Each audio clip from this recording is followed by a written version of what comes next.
Hello! It is October 1st, which means it's spooky month. It also means we have more pickups from September. I'm also trying something a little different here. I recently finally got a monitor mount for my monitors. However, I realized that because of a lot of the older retro games that I play, a lot of my monitors are before the time where they came standard with VESA mounts.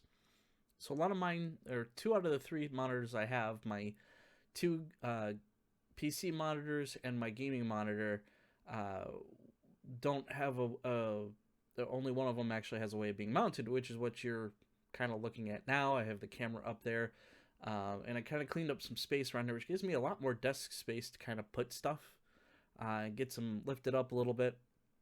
And I'm kind of liking it. I'm not sure if I'm going to stick with the three monitor setup that I've been using for the last couple of years, or if I'm going to go down to two. That way I just have the main monitor for my PC that I can do some light PC gaming on, and then my retro one for like the older systems, the Saturn, the Dreamcast, the Xbox 360, and the PS3. Um, I'm eventually going to get stuff from my PS2 and start streaming some of that stuff, but I haven't gotten around to it yet because, well, as you see, I've got some pickups this month for the PlayStation 2. But kind of seeing how it goes. I may get another light too, I think, over here on this side because this side of my face is a little darker than this side. I have one of those Elgato desk lights, which is really nice. The fact that I can turn it on and off the flick of a switch with the Stream Deck is really cool. But that's all technical stuff. We're not here for that. But yeah, it's something different. And then I got the LEDs going back here too, which you can't really see. But back here in the third shelf, you can kind of see her head up there. I recently got a new Morgan statue, which unfortunately I didn't bring the box to really show, but she's there. Maybe if you follow me on Twitter, I might have a couple pictures up there of her. Anyway, getting to the games and September, of course, the beginning of the month of September was our Dreamcast Marathon with Megavisions. I hosted this year, so everybody came to my place. It worked out really well. We had lots of room for everybody to kind of spread out. I had this bedroom and my guest bedroom were available for people to kind of crash. We had blow up mattresses and everything, and then a couple of people crashed on the couch. And of course, because I have two bathrooms, it worked even better. So it was great when you have a bunch of guys together and we're going out and we're going all kinds of restaurants. When they showed up, a lot of them had been to Chicago a couple times, but we went to a few places like Galloping Ghost. We spent a evening there, got to hang out. Always overwhelming to go there, but I love it. I get down there maybe once every couple months. So I brought everybody down there. We met up with a couple other people from Megavisions and some past Sega Addicts members who now work for Stern, which was pretty cool. So we got to talk with them. We also hit up Galloping Ghost Pinball as well while we were there, just to kind of check things out, see what they had. Of course, everybody was craving for some Chicago-style deep dish pizza, so we stopped and got some of that, and then we had the Chicago-style hot dogs as well while we were up here. It was good stuff. We ended up, unfortunately, missing our goal by about $300. Our goal this year was to meet at least $2,000, but we still have the rest of the year to kind of catch up on that. We ended up finishing with just a hair over $1,700, which for us is still pretty good.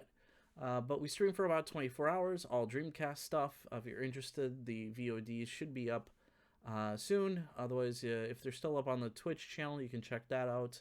We gave away some prizes. We had 3 copies of Xenocrisis for Dreamcast that we gave out, as well as a copy of Tapeworm and Flea, some indie Dreamcast games.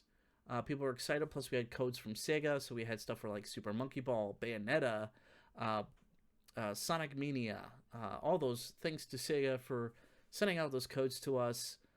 If you missed it, there's always next year. It sounds like I may be hosting it again next year. It hasn't been confirmed quite yet, but it should be fun. Everything held up well. It was kind of easy to get things together, clean up pretty quick. So yeah. Also while they were up here, we did some game hunting. We went to a couple local game stores. I picked up Mobile Suit Gundam. I don't really find Saturn imports very often here. So I was kind of excited to grab this one. The case is in okay shape. You can see there's a giant crack there on the side, but I can easily replace this case. Not a huge deal. And I gotta clean up kind of the sticker gunk on the front side too. But supposedly, this particular Gundam game is kind of an action shooter type thing. I'm not quite sure. I haven't been able to pop it into my Saturn just yet. But people were saying it's an okay game. I mean, nothing special. But I only have like one other Gundam game for the Sega Saturn, and it too is an action shooter, but it's kind of wonky. There's some special things I have to do to even get it to run, which is annoying, and it's a known flaw with that particular game, just how it is. Very unusual, but also helps too that I have a Japanese Saturn too, so that kind of helps alleviate some of those weird things that go on with that. Along with that, I also ordered a Dreamcast indie game that recently came out, and that is Postal, a kind of Grand Theft Auto-ish type game. Haven't had a chance to play it yet. It's still in its wrapper, which it won't be for very long. I will be opening this guy, giving this a try.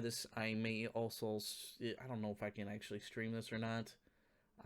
It was very controversial back in its time when it released, so I'm kind of hesitant. I don't know. I'll have to check that out.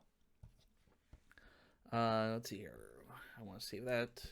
I ordered this from Limited Run, which I already own a copy of the game, but because I'm such a big fan of the series, I had to order another copy. That is, of course, Saturn Kagura Double D Edition. So basically, this is the second DS Universe game for Saturn Kagura, a beat-em-up game it's very kind of 2.5D-ish. But I love the 3DS universe because it was only the two original schools. So you had the Crimson Squad and the geez, I can't even remember the other one. There's only the two. So like Gesson and the second generation of the other schools aren't in it. They don't exist. But it's really fun, and this also includes the soundtrack. This has gone up in price. I have an open copy that I play. I still need to get the rest of the DLC before the store closes. It's just a lewd, fun, beat-em-up game. That's why I enjoy the Saturn Kagura series, and it's sad that we haven't seen anything from those characters except for the exception of the Iffy Soft or Iffy Idea Factory release of Neptunia versus Saturn Kagura. I really hope Marvelous brings back these characters, or whoever now owns the rights to these characters, since the original creator left Marvelous. He's worked on some other games here and there, but not so much. And a lot of it's because of Sony's policies now with dealing with some of the anime stuff, which is really sad. Not that I'm a huge fan of anime, but the fact that I really like those characters in the story, and it's a beat 'em up, it was right up my alley, and it's just stupid fun. So, and then of course this showed up yesterday, so it's still technically September 30th. This just recently released, and that is the original Bayonetta for the Switch. It's now Bayonetta 1 and 2, and with the third one coming out, I'll have the trilogy. Oh, okay, so Sega is still on this one. I was kind of concerned because on the front side they are not shown. It's kind of a weird, interesting thing. Supposedly Nintendo had said that this is going to be a limited print. They've been coming and going. I think Best Buy recently, just today and yesterday, actually had a few copies pop up on their web stores. So if that's something of interest and you want a physical copy, if you don't already have it on like Xbox Series X or PS3 or Xbox 360, and you're looking for something for the Switch, grab it. That's all I can say. And of course, I had to, last month, I got the first game in this series, and I had to get the second one because it's just as lewd. That is Pretty Girls Game Collection 2, also by Funbox Media. They had a sale going on, which I kind of wish I held off for, which was if you bought one of these, you got another game basically 50% off. And these games are pretty cheap to begin with. They're only like $25 plus shipping, which shipping I think is only like $7. So it's very reasonably priced. This in particular one has more, I want to say it's more Mahjong games, which are hit or miss, but it also includes another stylus. This time it's blue. So I have a purple and blue one. And I don't know, I love the little gimmicky things of the styluses, so...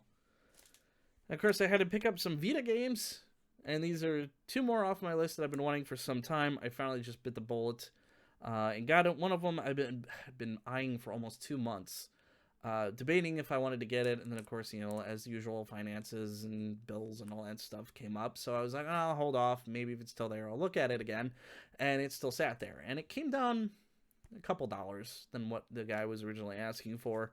And I always buy from this shop because he's actually here in the U.S. in Atlanta, I believe. So I was like, okay, I might as well do it. And that is Cross Ange, based off the anime. This is a mech action game mixed with the visual novel stuff. Not a superb game. I'd say it's very mediocre as well. Basically, the combat's very slow. You get in the mechs, you have certain missions you have to do, and then there's very long dialogue throughout. It's fully voiced. The models are okay. I've never seen this anime. I should say I've seen parts of it, but not the whole series. And these characters showed up in the Super Robot Wars X, I want to say, is what I was playing on the Vita. So I was just kind of interested to kind of learn more about the characters since they showed up in that game, what they were like in this, and maybe see the anime, but yeah. And then this one again was more character related. If I can even pronounce this game, I don't think so. Rokyubui. What I thought was unique about this one, though, this character, this girl on the front cover, showed up in Dengeki Bunko Fighting Climax, which was released by Sega for the PS3, and it was also on the Vita. Unfortunately, we didn't get the sequel, Ignition, which I wish we did. That was a Japanese exclusive for the PS3 and arcade and Vita. Which I still don't. I eventually may get that on the Vita as well. I don't know. That one's kind of on the I'll get it if I see it type thing. But this is a basketball coach simulator type thing, which is very unique. You don't see it very often, but you kind of raise the stats of the girls to become the best basketball team, essentially. So it's just kind of that unique thing. It's the only real basketball game that I'm aware of that's on the Vita. So I was like, well, yeah, it's anime-ish, but for that, and it's by Katakawa Games, which did like Jet Girls on the PS4. So I was like, well, sure, why not? And it was fairly inexpensive. I think that one was only like $25, but.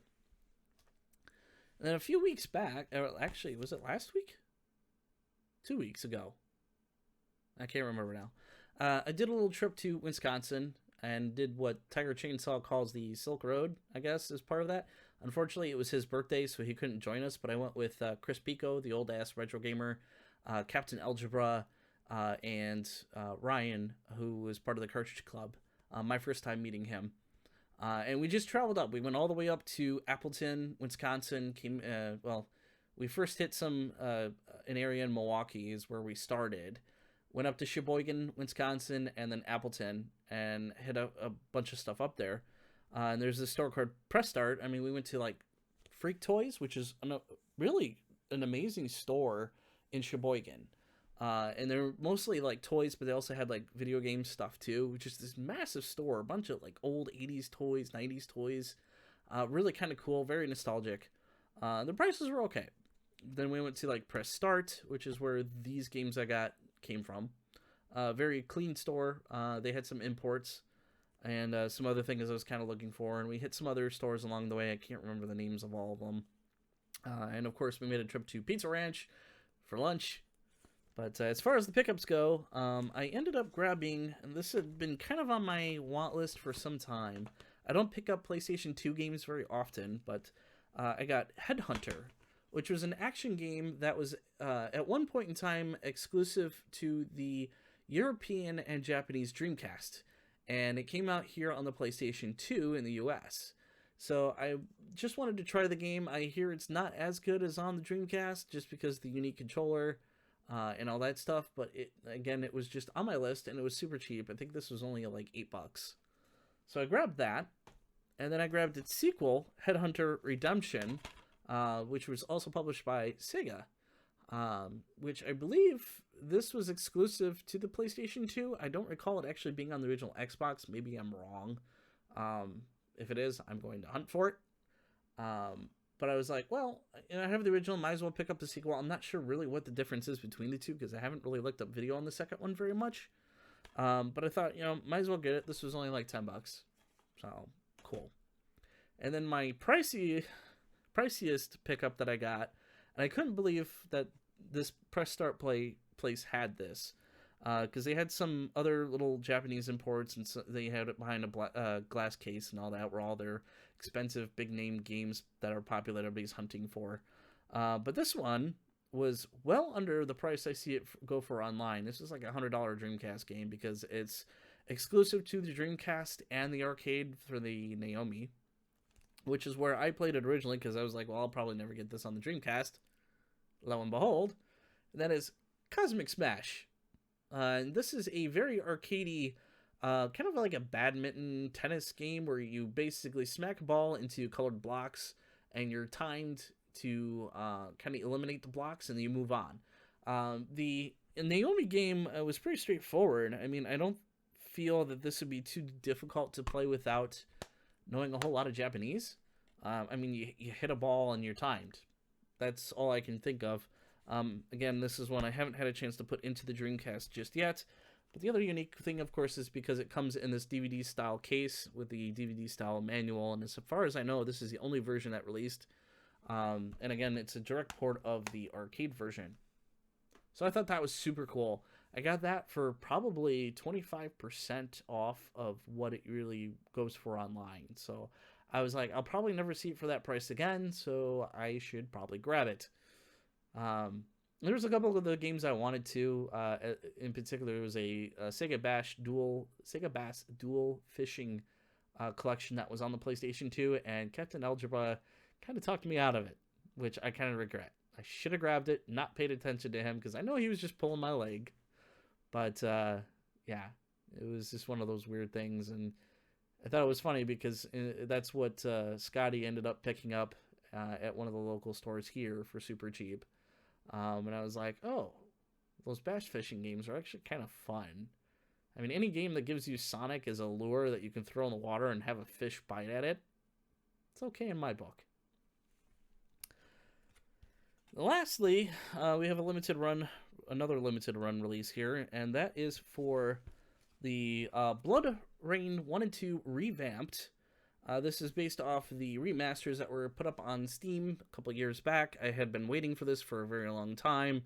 I had the original Bloodrayne games on the original Xbox, and since they came out with these on the PlayStation 4 and Switch, I got the PlayStation 4 versions for the trophies, and I feel it'll play a little bit better than Switch will. I decided that it was worth the upgrade. So I got that, and I ended up selling my original Xbox versions. And I will be sitting down and playing this because I love these action-adventure games. And the Bloodrayne series was always kind of interesting to me, and playing the new remastered versions, I feel would be fun. And of course, I got the 2 collector cards for it. So we got this one for revamped, and then I also got another silver one with the main character on it. So, and that's it for pickups this week. We'll see what happens with October. It should be a slower month. I don't have a whole lot going on this month. We'll see. Maybe I'll take another trip to Wisconsin and maybe I'll grab that Sega Bass game if it's still there or something. But that's it for now. So, yeah. Until then, I thank you guys for watching, and we'll see you next time.